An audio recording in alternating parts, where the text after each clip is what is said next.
y este Sport.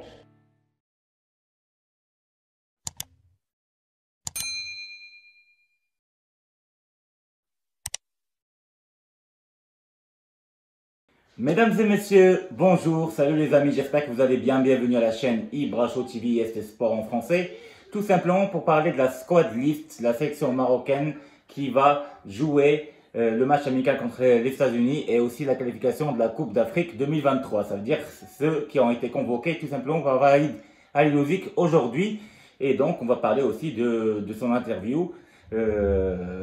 Et voir est-ce que les joueurs convoqués, c'était logique ou pas tout simplement de les convoquer. Évidemment, l'absence de Hakim Ziyech, on l'a bien vu. Donc on sait très bien qu'il n'a pas répondu à tout simplement à l'appel de Vaïd. Donc il n'est pas là, il est absent. Donc la liste des joueurs qui ont été convoqués, c'est la suivante. On va commencer par les gardiens de but. Donc on a, comme d'habitude, Yacine Bono qui a gagné le meilleur gardien, c'est-à-dire le titre Zamora de la Liga espagnole. Il y a Monir Kejui qui joue à Hatay Sport en Turquie, ou Café Sport, ou vous l'appelez ce que vous voulez. Hatay Sport, moi ça me fait rigoler ce nom de club, Kahwa Sport. Et bien sûr, notre joueur, notre gardien de but qu'on adore, c'est Anes Zniti du Raja de Casablanca.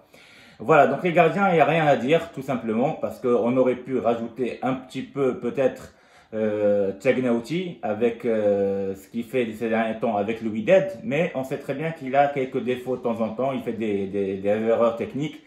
Mais en même temps, le Wydad joue en finale de la Ligue des Champions bientôt, le lundi prochain, donc on ne va pas abuser et appeler un quatrième gardien. Donc ces trois-là, c'est suffisant. Ce qui concerne les défenseurs, donc il y a eu les arrières, comme Achraf Hakimi et le retour surtout de Nossair Mazraoui qui a signé enfin au Bayern Munich. C'était magnifique sa signature et le fait qu'il revient à l'équipe nationale du Maroc. Il y a aussi à gauche Adam Massina, malgré son temps de jeu faible à Watford, et d'ailleurs il cherche un autre club, mais je pense que c'est logique de l'appeler. Et celui qui m'a un petit peu surpris, c'est l'appel de Akouch, Sofiane Akouch, j'ai pas compris pourquoi il appelle encore une fois. Et il y a aussi Atiyatullah qui joue au Wydad de Casablanca qui a été appelé et convoqué.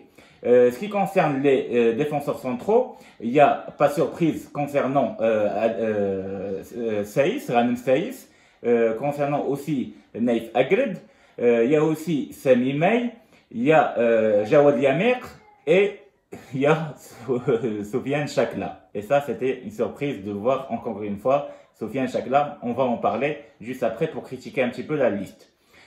Ce qui concerne les milieux de terrain, donc il y en a 7, parce qu'en défenseur, en tout, il y en avait 10 défenseurs, mais en milieu de terrain, il y a 7 joueurs. C'est Soufiane Amrabat, bien sûr, avec Salim Amellah, avec Adil Tarat, Ounahi, Faisal Fajr, et aussi Ayman Belkouk et Ilyas Shair. Voilà, donc les 7 joueurs, c'est ce que je viens de dire.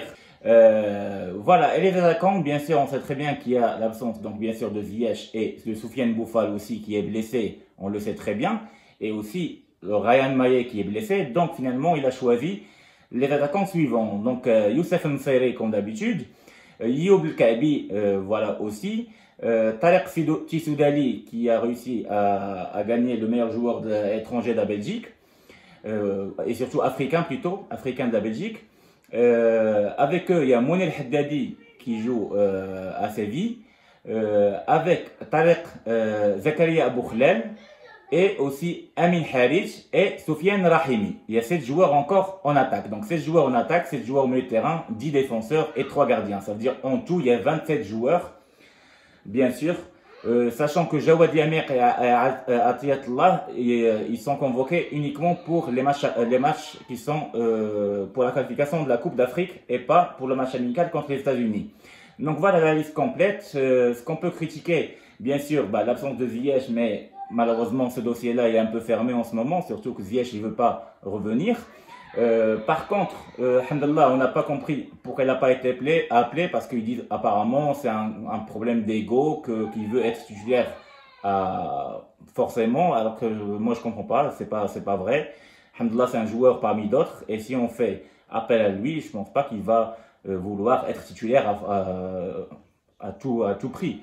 Donc voilà, il y a ça, ce que je ne comprends pas. Pourquoi on appelle par exemple Mounir Haddadi, qui est remplaçant dans son club et qui joue rarement. Et en plus, il n'y a pas un très haut niveau en ce moment. Depuis qu'il joue plus au Barça à AC Séville, il a un niveau qui est moyen, très moyen.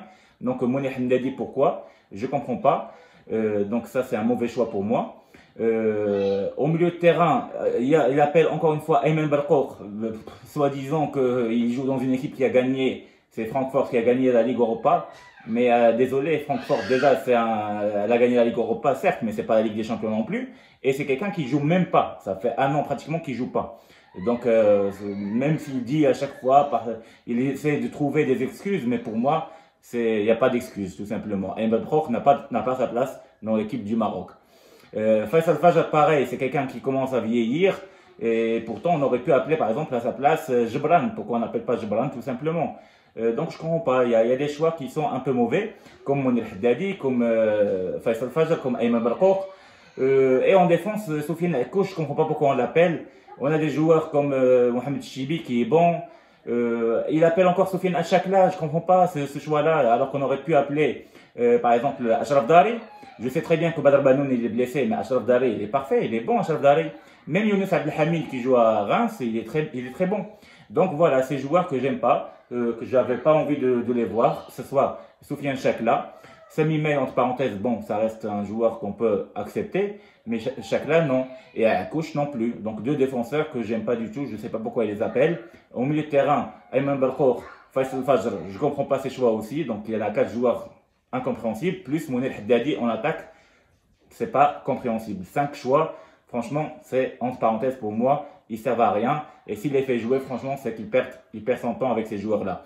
Et donc, on aurait dû avoir quelques jeunes joueurs justement pour voir leur niveau et donner leur chance. Comme Abdé, pourquoi il n'appelle pas Zelzouli? On le voit même s'il joue dans l'équipe B de Barcelone, mais il fait des très très bons matchs. Il aurait pu l'appeler pour être un meilleur attaquant, en tout cas que Mounir Haddadi par exemple.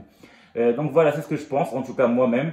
C'est la liste, j'aurais pu choisir 20 parmi ces joueurs qu'il a choisis, mais j'aurais dû enlever minimum 5 joueurs voilà, de cette liste-là. Et j'espère en attendant que, bien sûr, parce qu'il y a des blessés comme Ryan Maillet donc, et Soufiane Boufal qui vont reprendre leur place, et je pense que c'est là où on va voir peut-être Mounir Haddadi il va partir, et aussi un des deux, soit Zakaria Boukhlel, soit Soufiane Rahimi, parce que je ne pense pas qu'il va enlever Youssef Nasseri, même si moi je ne suis pas fan du joueur. Au milieu de terrain, si un jour on ne sait jamais, Ziyech revient, il peut prendre la place par exemple de Faisal Fajr, pourquoi pas, il peut être un playmaker, un super playmaker. Et en défense, j'espère que Badr Banoun va se rétablir et qu'il puisse revenir, voilà franchement, parce que pour moi c'est un top player en défense et on a besoin de lui. Et pourquoi pas Achraf Daré aussi. Et d'ailleurs, au milieu de terrain, j'ai oublié de parler aussi de parler encore de Jebran et aussi de Karti qui joue à Pyramids, au Pyramids. Pour moi, il est largement meilleur que Ayman Barkour, tout simplement. Voilà, donc je vous ai donné la liste de Vaïd d'aujourd'hui. Donc dites-moi en commentaire qu'est-ce que vous pensez de cette liste-là. Voilà, n'hésitez pas de liker bien sûr et de partager cette vidéo à tout le monde. Et je vous dis à très bientôt. Merci, au revoir.